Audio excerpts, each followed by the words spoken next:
Los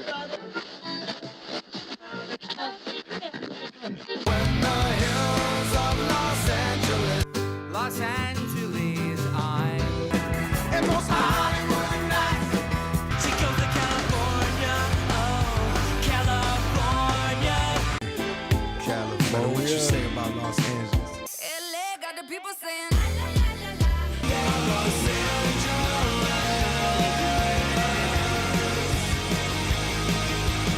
You're listening to Corner of the Galaxy on cornerofthegalaxy.com.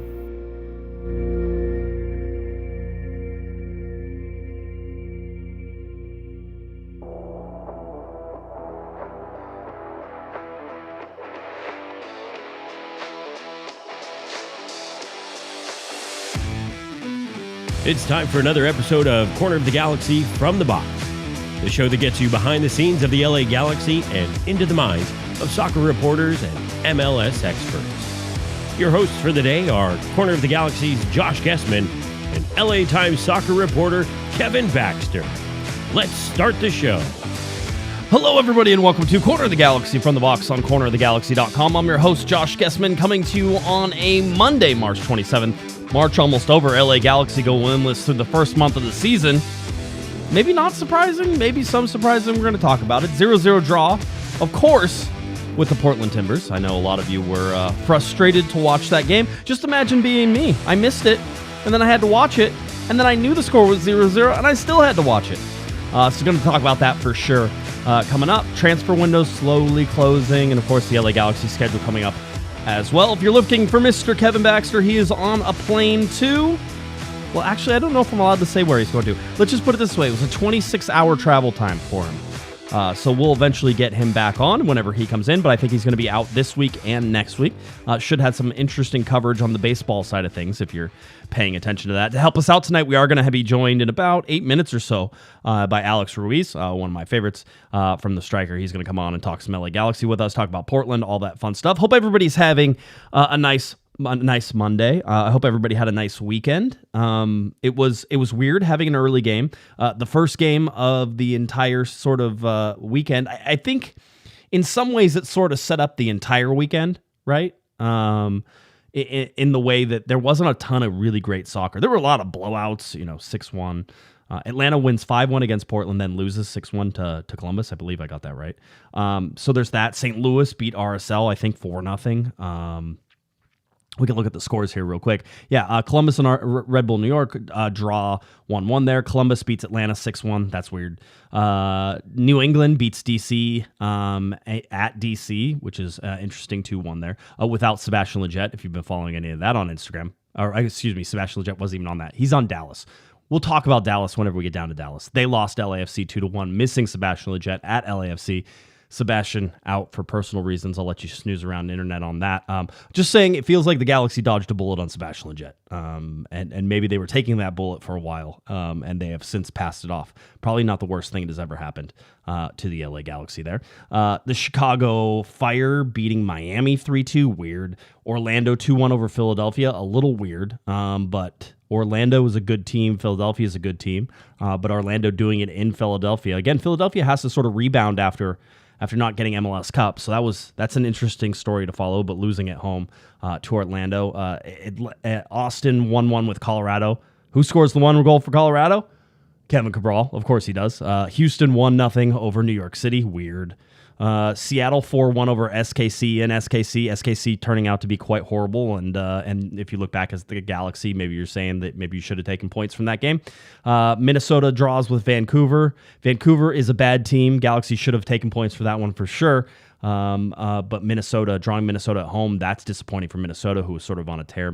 Cincinnati over Nashville, Cincinnati on the road in that one. St. Louis 4-0 over RSL. That was the one we were talking about. LAFC 2-1 over Dallas. Not a convincing win by LAFC. Also got a red card in there that sort of helped them with all of that. So San Jose 0, Toronto 0 to end out that entire thing. So just a weird sort of weekend. That's what happens when you play through an international break. I know Pablo Maurer over at the Athletic was certainly talking about that, and saying, hey, when you play through an international break, you should expect some of these bad games, expect some things going on. I would like to say, we are keeping our fingers crossed for we're actually hardwired in. We think maybe we have found an issue with the modem, and we're going to replace that modem. So there's one thing I can always tell you is that you can always go to the podcast and listen to the podcast. That's one way to do it. The streaming issues or anything like that, the podcast usually comes out pretty good. So anyway, we'll fight through it for one more, and we have a new modem coming, and hopefully that is the answer to our problems. And if not, we'll have to figure out go through and really push past some of the hurdles they're having at the very beginning of this season, right? And it's one of those things that we have to continue to watch because they're still adding pieces. Process being done at this point. All right. And so that's the tough thing to sort of for the rest of the year, because through the first month, granted, 3 of their 4 with Douglas Costa out, with Chicharito, those are certainly things that we're trying to do. I know everybody. We're trying. We're hanging on by the very thread here. All right. We'll do the best that we getting internet to us from Spectrum for whatever reason, and it was fine for years. So we're trying to figure. Douglas Costa is not really on this team, and then he hasn't been on this team, and that he is attempting to. And I talked to Greg Vanney. I asked him if there was any doubt in his mind whatsoever about whether or not Douglas Costa's, which way that was, by the way. So Vanney could be sort of stringing this along the whole way, which I wouldn't forget. And with Douglas Costa's return supposedly soon, we sort of have to sit there and almost enter Schrodinger's Costa, right? You can look at him. He's either with the team or not at the team at the exact same. Alex, he can make in just a limited amount of time. I'm not one of those guys who likes to say the clock is ticking. But let me tell you, the clock is ticking, boys and girls. The clock is ticking. And with that, the LA Galaxy have sort of, they have to come to a going to be joined here in just a second by Alex Ruiz, so we'll get that.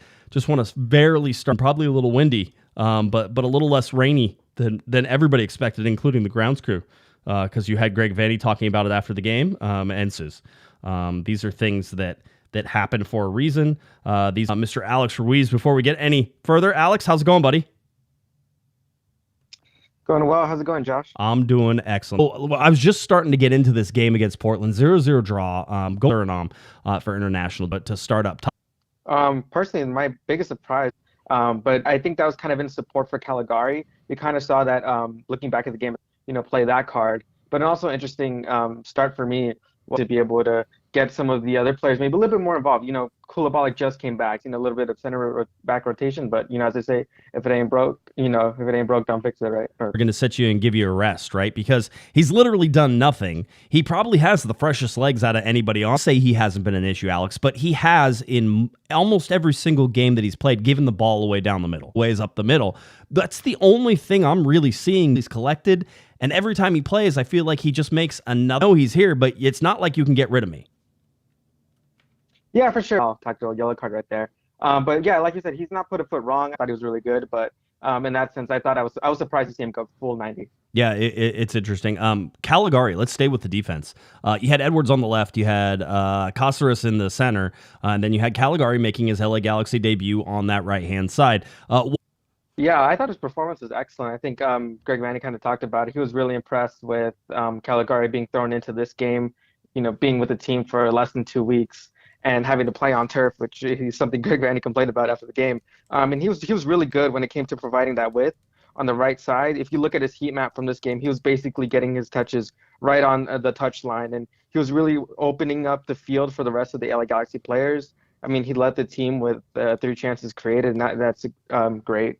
And I thought it was really good to kind of see him be able to be really involved, because a lot of times when a player comes in, they might be a little bit shy when it comes to getting involved, or they might, not necessarily crumble under the pressure, but they kind of look a little bit lost out there. But I think Vanney really set Calegari up well, giving him support players. Like I said earlier, Mark Delgado, Memo Rodriguez were really in that, right-hand side with Calegari to always give him a passing outlet. And I think that really helped him get settled into the game.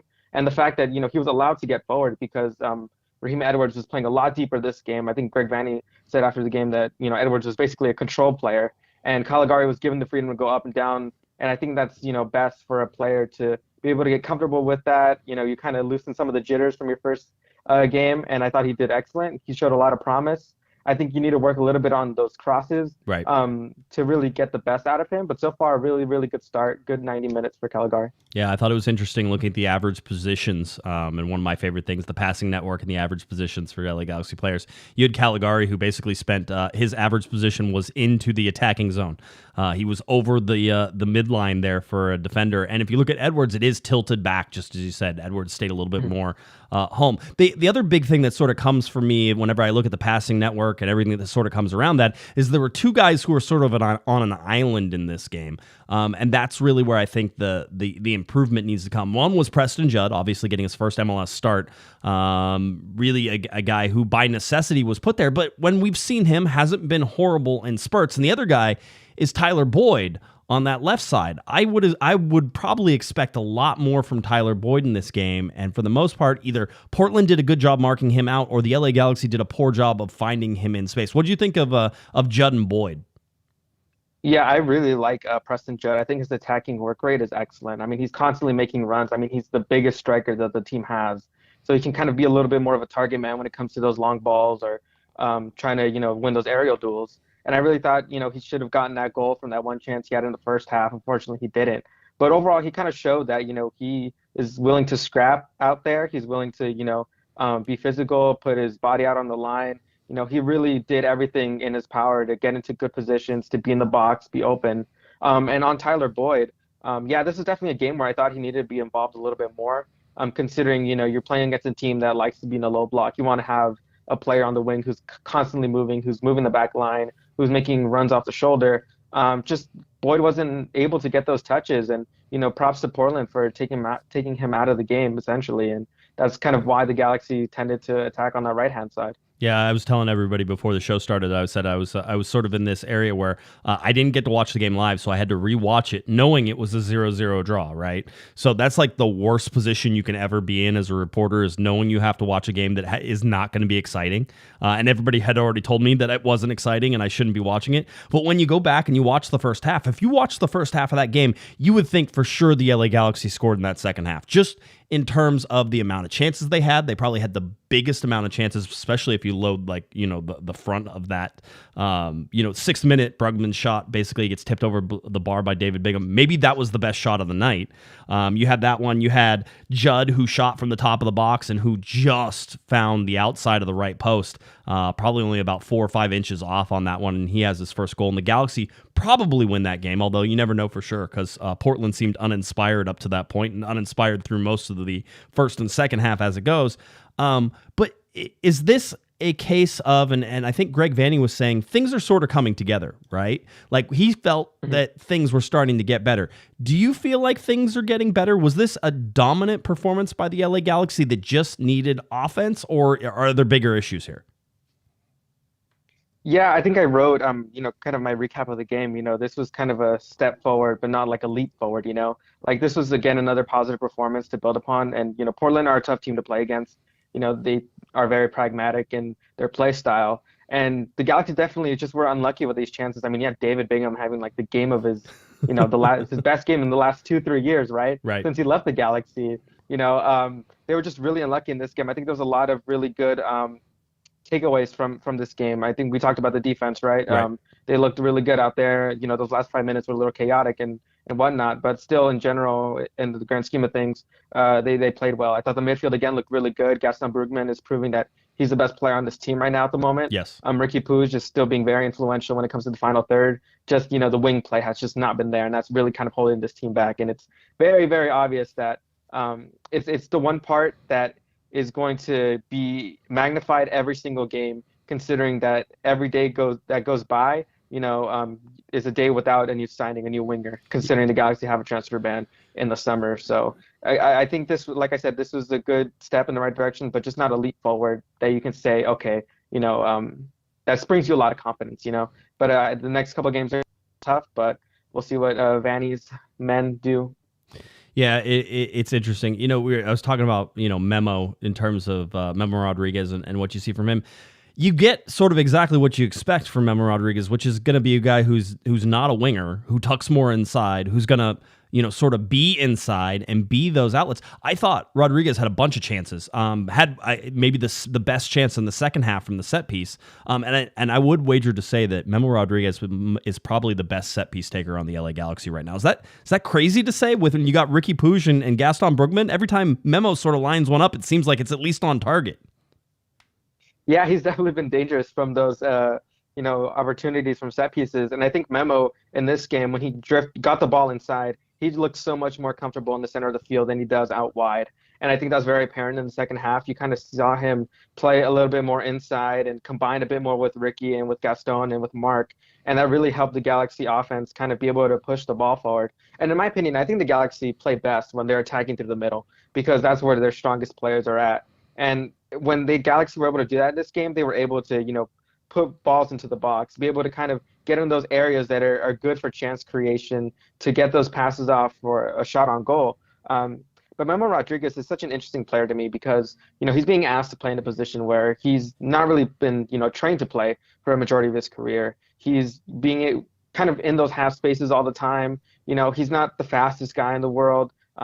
He's still kind of trying to be able to do what Vanny wants when it comes to making those runs and, widening the field a bit. But I really think if you can get Memo to play in the middle a lot more, I think you can see him be a lot more dangerous in his passing and, when he gets the ball in those good shooting areas. And like we said, I'm surprised that, out of Gaston and Ricky and Memo, he's the best set piece guy. So yeah. It's definitely a positive surprise. It's a positive. Well, and he's getting a lot more minutes than I sort of expected. But it is, as you said, there is a lack of wingers. There's a lack of width on that side. With Calegari basically playing up. And by the way, can I just say about Calegari before he looks like a footballer? Is that cliche enough to say? He looks like a guy who knows how to play. He looks like he belongs. He has the upper body physical physique to be a defender. He seems to be strong on the ball. I liked his challenges. He had some passes that I think you're going to say, if you're trying to be critical, you're saying, those were bad passes. But at the same time, he doesn't know these guys. It's not like he's trained with them he doesn't know where they like the ball. He doesn't know the runs that they're sort of expecting. He's just having to play sort of the base offense and the base defense right now to try to figure out how everything sort of goes together. So for me, Calegari was a huge plus. I liked Memo Rodriguez in this game. I thought he added a lot, but the problem is you still needed somebody outside of him a lot, and that ended up being Calegari for some points, who had some good crosses, and I'll take your point that those crosses needed to find better marks. He had a great hard cross, basically right on the goal line that somebody should have been near. And so sometimes we can blame the Galaxy's positioning a little bit for some of that stuff rather than anything. But I still felt, and I think Greg Vanny said after the game too, Alex, and maybe you can comment on this. He felt like maybe, what have we heard from Greg? We've heard things like, the buildup was too slow, right? And we're like, okay, so you want it to be a little bit quicker. And then we've also heard things where, we haven't been patient enough, right? And I know there's a balance between those things. In this particular game, it felt like the Galaxy were too patient, right? There was some overpassing. There was trying to find the perfect shot. Is that fair? Yeah, I think they try to get too cute at times, And I know the Galaxy we've seen, from bits of the end of last year, they're able to play really good football when it comes to silky passes, moving the ball up, doing these cute little flicks here and there. But when you're playing against a team like Portland, you can't be doing that. And I think in this game, there's a lot of times where they try to get the perfect opportunity. But, as I said earlier, Portland are going to sit back, be in a low block, be pragmatic. You got to get those shots off. You got to be able to at least, keep testing David Bingham a lot more. And, once the game did open up, you kind of did see a little bit better opportunities that kind of weren't taken out. I thought, Efrain Alvarez, there was a chance where, he had the ball out wide and you have Preston Judd kind of running through the middle. Yep. I know we tend to talk a lot about him just being so reliable on that left foot, but I mean, it's becoming a real problem, I think. Yeah. The fact that you have a player that's so one-dimensional and very predictable that it's easy for teams to kind of, be able to take him out of the game. And considering he was the only sub in this game, right, somebody who, was brought in to kind of be a game changer, it was definitely disappointing to see him kind of not really be able to provide that in the final third. There are people who don't like it when you pick on Efrain Alvarez. I get those people in my mentions all the time. He at one point in this game, he was at the top of the box, and the defender was literally like, run past me on the right side. Go ahead, just run past me on the right. He stepped into the left foot before Alvarez was even on the left foot, and then Alvarez moved it to his left foot and it stopped. There were two guys there. There was nothing that was going to happen by going to the left, and everybody knew that, but they were literally saying, beat me on the right-hand side, and he doesn't have that. And I don't know, I can't remember a game one where there's only been one sub, like from outside. I honestly don't remember any games in maybe my whole career where there was only one sub made. Super interesting to me that Greg Vanney said that's the only sub I want to make. Is that a fault there? Are there some guys there who you think probably could have made some impacts?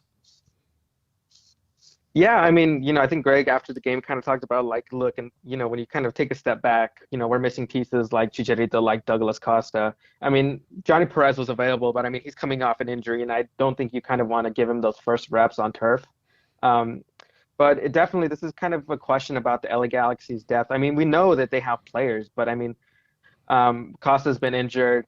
We know Memo Rodriguez has kind of been asked to kind of play there, even though that's not his position. Right. But it's definitely something that's concerning, because you're going to have a lot of games this year where you're going to need subs. You're going to have the Leagues Cup, you're going to have the U.S. Open Cup, MLS, all in these next, 8 months, right? Right. So you're going to need these players to be game changers. And, I know it's so early in the year, but it's definitely disappointing to see that off the bench, there really hasn't been any. But nonetheless, it's just right now, time will tell what's going to happen. But you need to kind of see some sparks that this team can kind of be able to put it together when it comes to garnering chances in the second half, when it comes to being dangerous.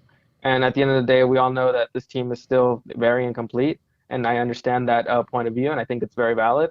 But at the same time, you really want to be able to see something quickly, because with the supporters boycott going on, with a lot of teams in the Western Conference kind of being able to get in their mojo and their rhythm, it's definitely a little bit concerning.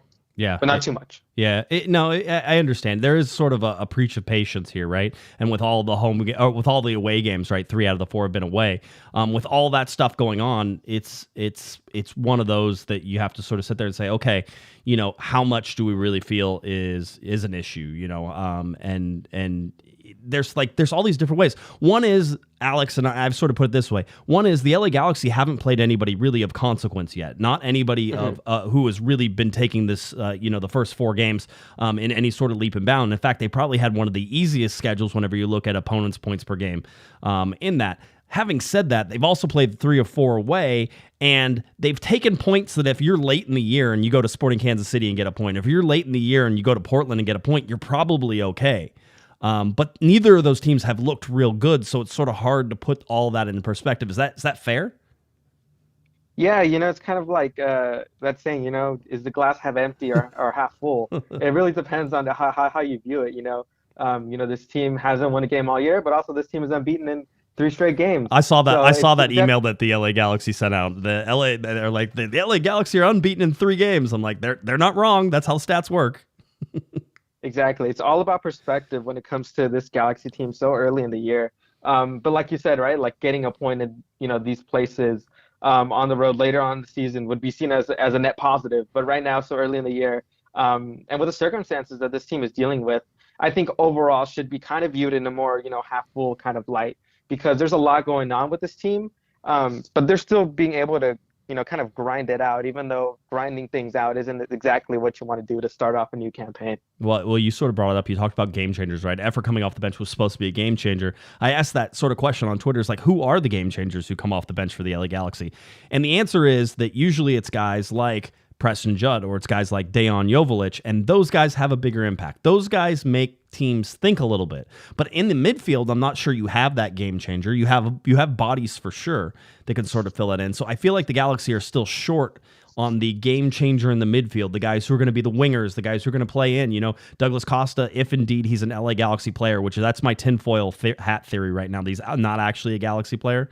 It's why we haven't seen him. It's why he wasn't in preseason. It's why he's had this calf injury that's lasted months and months now, that it feels like. So that's my tinfoil hat theory. But if you're going to get somebody like Douglas Costa, he's going to start, and then you're going to have people who come off the bench that sort of replace him, and maybe that's a guy like Memo Rodriguez comes in, and maybe he's able to, especially against some weaker legs, that sort of changes things. So it's almost not fair to sort of sit there and say who comes off the bench when all the bench players are currently playing. You're into the second and third strings right now. Is that I don't know if that's fair, but it's certainly an argument I could see myself trying to make.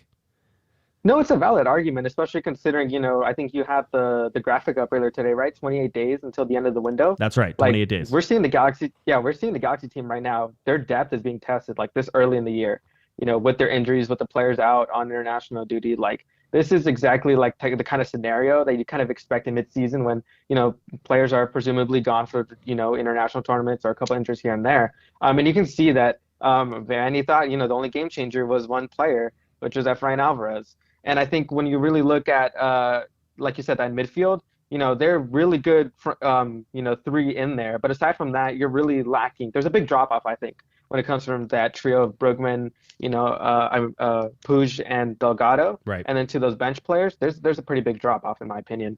And also, too, on the wing side of things, it's just Douglas Costa and Tyler Boyd that are, presumably true wingers. And heck, I don't really even know if we'd count Costa as a winger, considering how often he likes to just cut inside. Right. But again, I think it's just about the perspective you look at it. Can the Galaxy get a player in before the end of the transfer window? I mean, take into account the injuries and losses here. You're playing against some teams that are, the Galaxy have had rough times getting points on the road against. And I think that's the thing I'll keep preaching. It's about perspective, how you look at this thing, because it's definitely a very interesting start to the year, and not one people would have liked to see, but at the same time, it's one that, you can be okay with. Yeah. Just okay with. I'll finish out my questions with Jonathan Klinsmann for you. As good, slightly better, slightly worse than Jonathan Bond, and is he making an argument that maybe he should be the starter? He didn't have much to do in this game, but he made the one big save he needed to, right? Yeah, he came up big when it mattered, and I think that's all you really ask for when it comes to a keeper. Just one save this entire game, and that was in the 89th minute. Making himself big, stopping a ball. That was from the outside of the 6-yard box. I don't really think this game gave me enough to really say if he better than Bond, is he as good as Bond. I think maybe these next couple run of games you'll really be able to see that a lot more. But I mean, he hasn't put a foot wrong, and I think if he's able to sustain this kind of form, he hasn't conceded a goal yet, but again, he's only played maybe 140, 50 minutes. Right. But as time goes on, we'll be able to see kind of the goalkeeper Klinsmann is, and he's been here since 2020. He's one of the longest tenured players on this team. So he's seen what these players can do. He knows the players. He's not like this goalkeeper who just came in this offseason, doesn't know anybody. He knows the guys that have been here from last season and the guys that came here during this past offseason. So I think you're comfortable with Klinsmann right now. But again, if you're going to evaluate him against Bond, it's going to be a couple more round of games to be able to kind of get enough of a sample size to see that.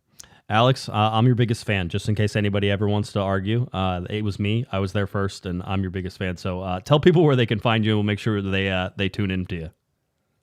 Yeah, you can find me on thestriker.com. I'm the LA Galaxy beat writer, so a bunch of LA Galaxy content just for you guys. And you can find me at Twitter at ALXRUIZ15. A lot of LA Galaxy content on there, stats. I really like to pull up a bunch of numbers and look at the game through that analytical view. So if you're interested in that stuff, I'm your guy. There you go. Yeah, Alex is amazing. You can usually find him on my Twitter feed as well, because I retweet him most of the time too. So, Alex, appreciate you stopping by, buddy. We'll catch up to you later, all right?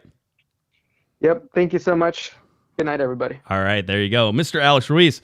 Like I said, I'm his biggest fan, and if anybody wants to argue with me, you can, but that's not going to happen. I wanted to get to some super chats while the internet was melting down slowly and surely.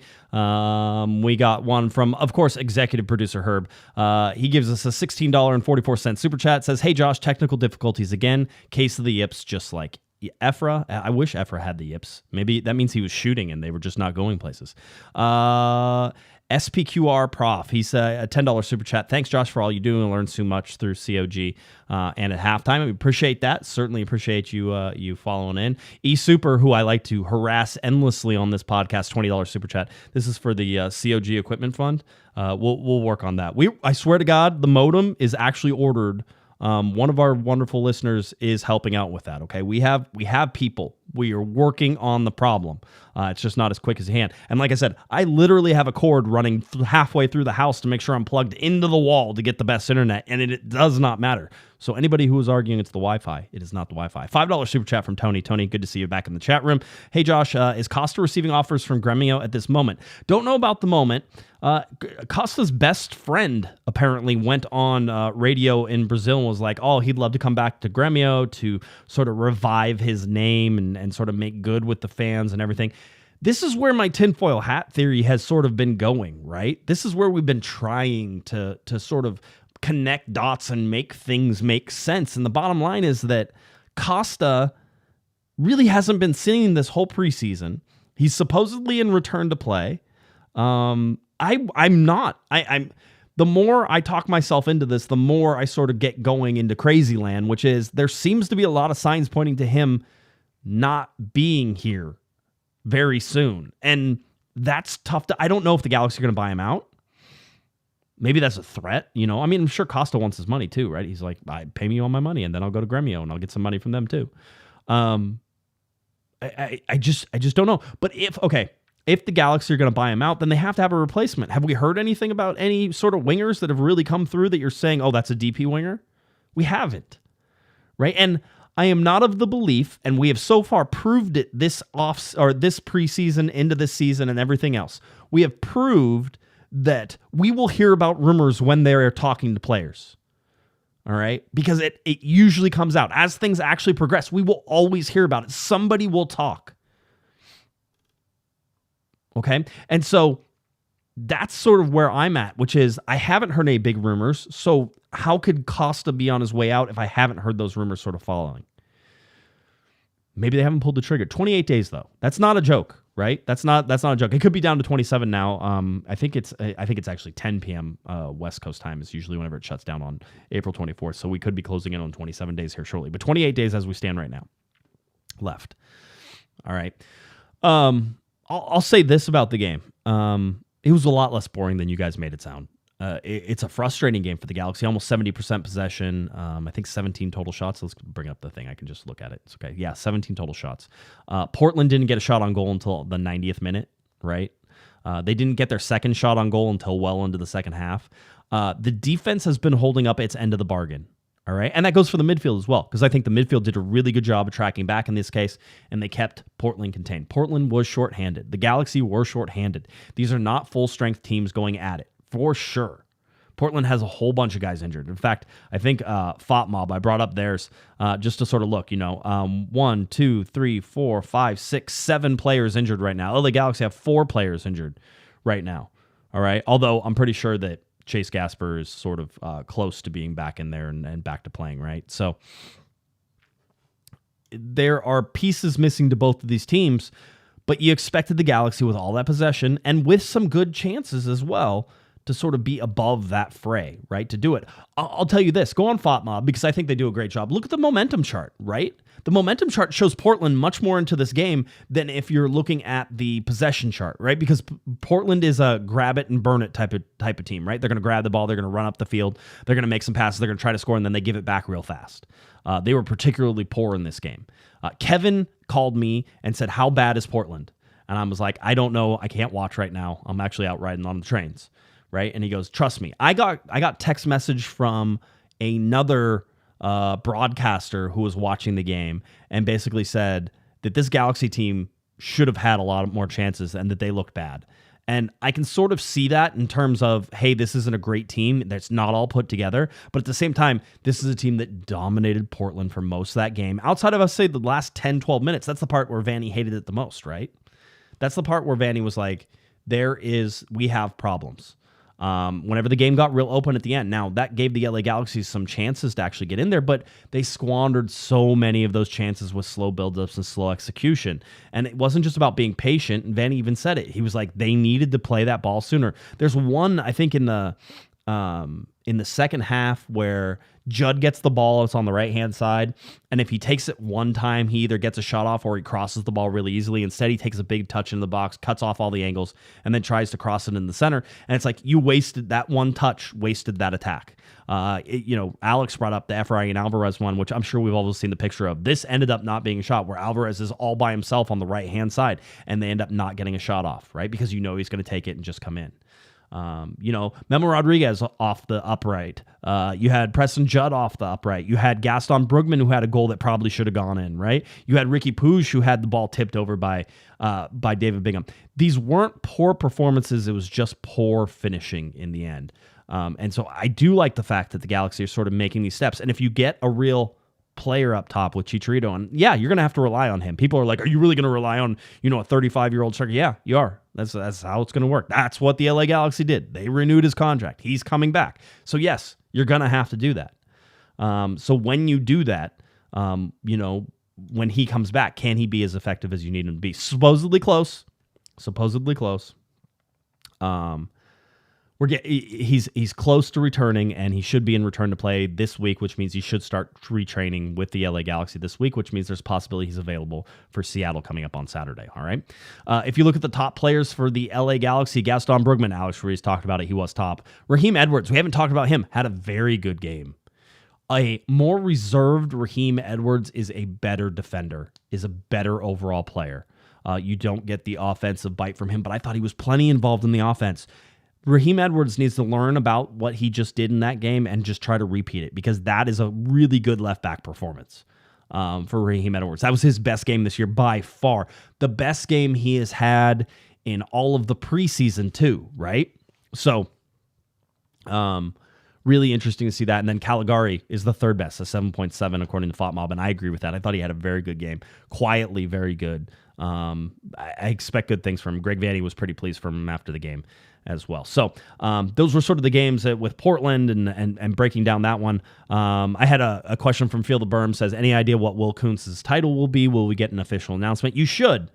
Kevin has a lot of, he called me on Sunday, yesterday, excuse me. And we were talking a little bit, and we were sort of going over this, and if you follow sort of his way of thinking, I don't want to make his argument without him here, but he's not going to be here for the next 2 weeks, so I probably need to. But just why wait? Why not have a title? What is the title going to be? Why, in God's name, something so simple? Whenever you or anybody else, if I get hired for a job, if you get hired for a job, don't they always give you a title, right? They're like, this is what you're going to be doing. And with Will Kuntz, you can't say that he left LAFC, which was a prestigious position for him, even though he was number 2, even though he wanted to be a number 1 guy. You can't say that he leaves that without knowing what his position's going to be, right? Like, that's impossible. That doesn't happen.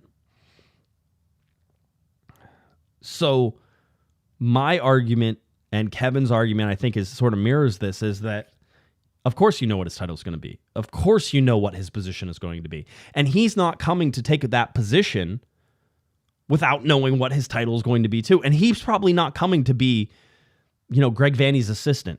That, right? Right? Because this is a guy with ambition. This is a guy who wants to be at the top. And to be at the top, you have to be a GM. And he left a number 2 position to go to a GM spot, an assistant GM to now a GM spot, right? That's the only thing that makes sense. But are they going to put him under Chris Klein as well, whose suspension also ends at the end of that transfer window, so 28 days on the Sporting side. So it seems unlikely. In fact, it seems unfathomable that Will Kuntz doesn't know what his position is, and that the LA Galaxy don't know what his position is. They weren't like, hey, just come join us and we'll figure something out. It'll be all cool. There's zero chance somebody as smart as Will Kuntz is like, yeah, whatever, it's all good. So yes, I do think there will be an announcement. And Kevin may have brought me over to his dark side. I think that it could be a very big announcement. He could be like a co-president type thing. and maybe stays on the sporting side. And Klein could say that's total speculation, just guessing, just trying to connect dots. But it's pretty outrageous to think that somebody like Will Kuntz comes over in the LA Galaxy, like they're like, oh, we don't know what to put on your business card. No, that's not a thing. That's not a thing. I guess he would. I guess he could. I mean, it could all happen, right? It could all happen. Anything's possible. One of the other stats I wanted to get to. This was from OptaJack. 1,658 LA Galaxy's Ricky Puig has carried the ball for 1,658 total yards so far this season, further than any player in MLS. Weaving. Mike Gray, who I think is in our chat room, at least was for a little bit, went, is this a good thing? I don't know if it's a good thing. His ability to evade, and listen, I made a note in my 3 pages of notes I took from the Portland versus LA game. Here I can actually show you like all my notes, but I made some notes about Ricky still not getting protected by referees. There were a lot. Penso did a meh job of refereeing that game, but he's still not getting protected. So the best thing he can do is pick the ball and move. But he actually does that really well. He at a couple times had 3 or 4 Portland players chasing him, and that's he's sort of showing. Look for those moments because that's something everybody can do. But look for Ricky Puig in those moments. The ability to play 90 minutes of every game, to be able to evade, to be able to run with the ball, to break lines with passes. I mean, Brugman is clearly the best player on the team right now, and if you saw some of the passes he made in this Portland game, you sort of understand why. But Puig is the best player on this team over the course of a season, or should be. And if those two are battling it out to be the best player, the LA Galaxy will be okay as long as they get some wingers. All right, so that was just something I wanted to sort of throw in there. But I thought the pickup and runs from Ricky Puig, and by the way, it's from left to right, it's from top to bottom, it's all over the field. That guy attacks in every direction. He attacks forward, he attacks backwards, he attacks sideways, round and round. He'll run in circles. He'll do it all. So I thought that was an interesting little stat to pop up. DP minutes, this has been an easy one so far. The LA Galaxy only getting 33% of the total available minutes from their designated players. Javier Hernandez and Douglas Costa have yet to play a minute in 2023. I know it says 2022. I got to fix that. 2023 minutes right now. So 12 total games, 1,080 total minutes available, 4 games played, 4 games started for Ricky Puig, and then zeros across the board for everybody else. Puig has played 100% of his minutes, 0% from Chicharito, and 0% from Douglas Costa. So many times over the last, 5 or 6 years have we come to this chart and had these things like this. Roman Alessandrini couldn't stay healthy. Giovanni Dos Santos couldn't stay healthy. Jonathan Dos Santos couldn't stay healthy. Zlatan did a pretty good job of that. That was sort of the outlier, right? But Chicharito comes in and couldn't stay healthy. Douglas Costa can't stay healthy. Kevin Cabral, unfortunately, I think stayed healthy for some of those times. That's just a joke in terms of his play. I don't actually want anybody to get Kevin Cabral to get hurt. This to me has always been the story of the LA Galaxy is tell me about the designated players, because when the LA Galaxy were good, their designated players were on the field, right? Robbie Keane, Landon Donovan, David Beckham. You've seen that. Even Steven Gerrard, except he was out for all the time, but when he was on the field, the LA Galaxy were good, right? Giovanni Dos Santos, when he was on the field, he at least could do something. He wasn't on the field nearly enough for the Galaxy. I'm okay with bad DPs as long as they're available and playing and doing the minutes they're supposed to, so that way everybody can agree they're bad and they can move on. But sometimes when they're hurt, it's everybody holds in position, right? Nobody wants to make any moves or do anything. When we look at the LA Galaxy start so far, you would have to go back to 1999 to find a year where the LA Galaxy started worse. In 1999, through the first 4 games, LA Galaxy had just 2 points. They had 3 points in 97, in 2003, in 2009, in 2012, 2017, and then once again in 2023. If you look, 2020 had 1 point through the first 4 games, but that was broken up by that tournament, so not really sure how to count that one. It's sort of unofficial there. I will say this, if you look at 2009, that was a pretty good year for the LA Galaxy, having only 3 points. So there's definitely times. 2012 was a good year for the LA Galaxy, having 3 points after 4 games, right? But that was a returning MLS champion team. They could sort of afford to coast for a little bit, right? And they did. And then they picked it up in June. Everybody likes to pretend it was August. It was June. They started winning in June, and then they never looked back in 2012. So as the LA Galaxy approach June, understand that's when you need to start putting the pedal to the metal and doing things, okay? That's the important time. So again, the LA Galaxy off to a poor start, absolutely. Their worst start since 2017, and we all know 2017 was a horrible, horrible, horrible season. But you can also throw in the 2012s and the 2009s and sort of be like, it's not that far off on some of these things, okay? So I'm with Alex. No need to panic. There's definitely some time here for the LA Galaxy to sort of right the ship. If you want to look at the LA Galaxy, and this is not something where you're trying to pick out individual games or years or something, but just look at, this chart sort of shows the LA Galaxy start in mass compared to all the other starts of the year, of the season. So not their worst, not their best. More towards the bottom of the worst than towards the top of the best, obviously, at this point. We are just still tracking their points per game at 0.75 so far. The Galaxy usually averaging throughout their seasons of 1.48, so almost 1.5 points per game. Galaxy are half that right now.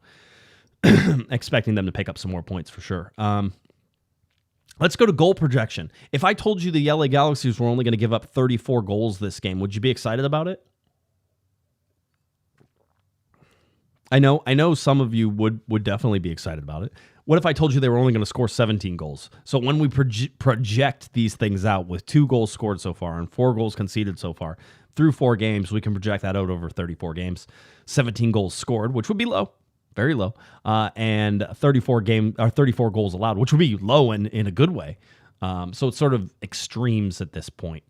If the LA Galaxy went to allowing just 1 goal per game, that would improve their overall by a significant amount. I have to go back and look at the charts to remember exactly where it is, and I don't think I brought that chart with me. Something that I don't think happened all of last year, LA Galaxy went winless through an entire month.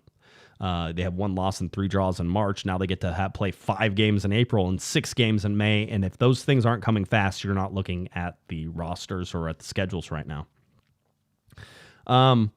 This is interesting. If you look at the LA Galaxy's longest winless streak. They're at 4 right now, 4 winless, and that means that it ties their longest winless streak of last year.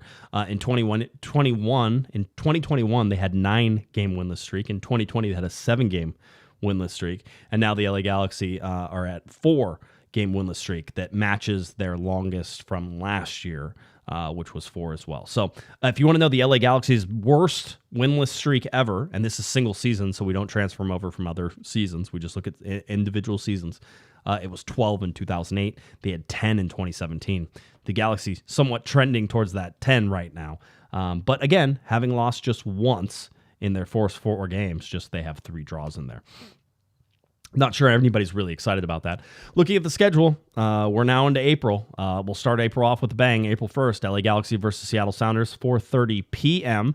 That game, of course, will be on MLS Season Pass and then also on Fox. This is on Apple TV free and on Fox free, same as last game. Stop complaining. You can absolutely find these games. All right, this is 2 games in a row that you can find the LA Galaxy. People are telling me that they can't watch it in bars. I find that hard to believe because I see a lot of people going to watch parties. So that's available. Go to watch parties. They'll have the game on. You can watch it in bars. All right. There are ways to do all of this stuff. And tell your local bar, say, hey, you can get, this much. I forget. It was some ridiculously cheap amount, if I remembered, for the entire season for this MLS season pass to go into bars. So anyway, I'm coughing here as we sort of finish this out.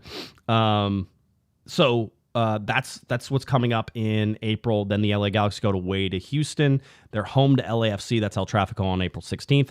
4/22, April 22nd, the LA Galaxy host Austin.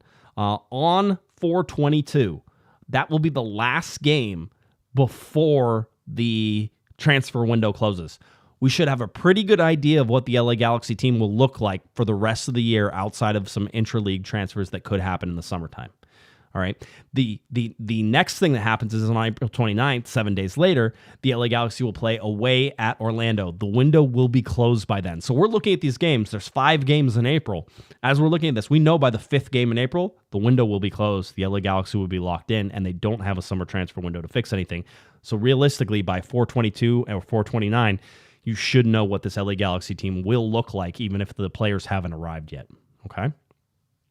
May 2023 comes in as well. There's 6 games in that. LA Galaxy hosts Colorado. LA Galaxy hosts San Jose. Away to Columbus. Away to DC. That's a fun little road trip there. I think there's a midweek game on that one. And then there is home to Charlotte and away to RSL. That's a difficult month. A lot of games to be played, a lot of things to happen there. If we look at the Supporter Shield standings, it's St. Louis, and it still is St. Louis.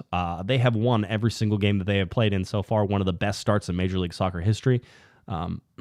If you've seen some of the goals that they've scored, very nice goals, high press, a lot of energy, a lot of things working well for them. They're also getting extremely lucky. All right, I think this is now 2 or 3 goals where their top striker, Klaus, has just been handed a ball. He's finished it, and that's a good thing. What was the quote I saw? He goes, either my mama cries or your mama cries, and I don't like to see my mama cry. I'm starting to love that man. He's really exciting to watch, really fun to watch. St. Louis at the top there, New England in 2nd, Cincinnati in 3rd, Seattle in 4th, right? We have to go all the way down to the LA Galaxy, who are currently just 3 spots or 2 spots from the bottom. They're in 27th place. Only Kansas City, who they played and drew to, and Colorado, who just drew a game, thanks to Kevin Cabral, are worse than the LA Galaxy right now. 28th, 29th for Kansas City and Colorado, LA in 27th spots. So just 3 spots from that bottom there. If you're paying attention, New England leaders in the Eastern Conference. It's New England, Cincinnati, Atlanta, Orlando, Columbus, Nashville, New York City, Philadelphia, and Miami to stay above the line. If we go in the Western Conference, it's St. Louis, Seattle, LAFC, Minnesota, Dallas, Austin, San Jose, Houston, Portland, all above the line. Currently below the line, Salt Lake, Vancouver, LA, Kansas City, and Colorado. All right, good. Glad we could do that. One of the things that was happened, I believe it was yesterday on Sunday, was LA Galaxy 2 made their MLS Next Pro debut. They got beat 3-0 up in San Jose. I will say this, and it's something you should keep in mind for this. 1, MLS Next Pro is not USL. It is a completely different animal. So when we see the results and the scores, pay no attention to them. This is a developmental league, and the LA Galaxy are going very young. They had 3 U17s in the starting 11, 3 former academy players in the starting 11, and 6 current or former academy players on the bench. This is a team that's going to take a while to sort of gel and to sort of start moving. All right. Let's see. They're having Central American Heritage Night this Saturday whenever the LA Galaxy take on the Seattle Sounders. That game, again, coming up at 4:30 p.m. Dignity Health Sports Park, lagalaxy.com/tickets. I think we're going to have Steven from AFCHA on our podcast next week, and he's going to talk about the Papusa truck and all the good work that is going on that. I'm really excited about having him on. So we made those arrangements today. So as long as that sticks and stays around, we'll be all set and ready to go. One more time, LA Galaxy and Seattle Sounders coming up this Saturday, 4:30 p.m. April 1st. That game is for free on Fox and for free on Apple TV on MLS Season Pass as well. 4:30 p.m. is your start time on that. I think it's probably 4:39. Actually, you know what? It's a Fox game. It could be another almost 5 o'clock or 4:55. I haven't looked it up. I need to look that up. But that's something to watch as we go forward. I always try to give you guys the when the actual kickoff is, right? And so we'll do our best to get you that on Thursday. But we'll have a show on Thursday to get you sort of riled up for that and ready to go. I am super interested to see if Douglas Costa actually comes back. Would any of you be shocked to see Douglas Costa coming back? At this point, I almost would. He feels so far removed from this team. And with all the rumors, and the LA Galaxy knew he was down there talking to them. I mean, there's a lot of things that line up and connect. Let's get crazy with it. I mean, I really do think that there's a good chance that Douglas Costa gets bought out. We thought it was going to have to happen before the season, but they changed the rules, and now that they changed the rules, it can happen anytime. But you would have to imagine they'd still have to find a replacement. So, do they bring him? Do they bring him and let him play for a couple games? Somebody was saying obviously to move Efrain Alvarez, before the window closes, and maybe that can happen. But I think the Galaxy are still sort of intent on holding on to him and seeing what they can do maybe in the offseason of this year. But I think Greg Vanney, there's almost a part of me that says Greg Vanney is playing him enough to make sure that everybody knows that he's sort of at the position he's in, right? That he's probably not going to improve, that this is probably the ceiling for him. That's what it feels like. Yeah, somebody asked in the chat room, is he practicing with the club? He's supposed to be returning to training this week. I will say this before I totally go, and my allergies continue to throw a wrench in everything I try to do here. Every time it seems like he's close, it gets extended just a little bit longer, and I'm starting to think that there's a reason for that. Where there's smoke, there's fire type of thing, right? Could totally be wrong. Total speculation. No idea if it works or not. But I want to share that with you guys, just in case it is. And if it does happen, I get to do a victory lap for at least a couple months. So we'll watch. We'll sort of see where that goes. The LA Galaxy, they'll have a big game against Seattle. A chance to get their first win of the season. Now, does it happen to a Seattle team that just ran rampant, just absolutely throttled Sporting Kansas City? I think Jordan Morris had a hat trick, was player of the week. So that's again, this is going to be a big one. But we'll have a show on Thursday to sort of get you ready for that, get you prepared for that game, and get you out of here. All right. I think that does it. Thanks for hanging in there. We had some internet problems. We're going to try to fix them by Thursday. We'll see if we can get that done. All right. I hope everybody has a great, wonderful night. You have Tuesday, you have Wednesday off, and then Thursday night, you need to be right back here prepared to battle the internet once again. And of course, from a fellow Costa Mason, the fanciest cat out there with a $20 super chat. Certainly appreciate that, sir. Certainly appreciate it. So we will get back to you on Thursday night. We hope everybody has a wonderful day. Hope everybody has a wonderful rest of their week. Get some work done, right? Then party this weekend. Ready to watch the LA Galaxy on TV. Ready to watch them in the stadium. However you're going to do it. Glad that you do it. By the way, I was corrected. Jordan Morris had 4 goals. So of course he won Player of the Week with 4 goals. That makes total sense. All right. If you're looking for me on Twitter, it's at JGuesman, JGUESMAN, and of course at Galaxy Podcast. Head on over to cornerthegalaxy.com. That's where you can find us. Post-game press conference up from Portland on the YouTube page.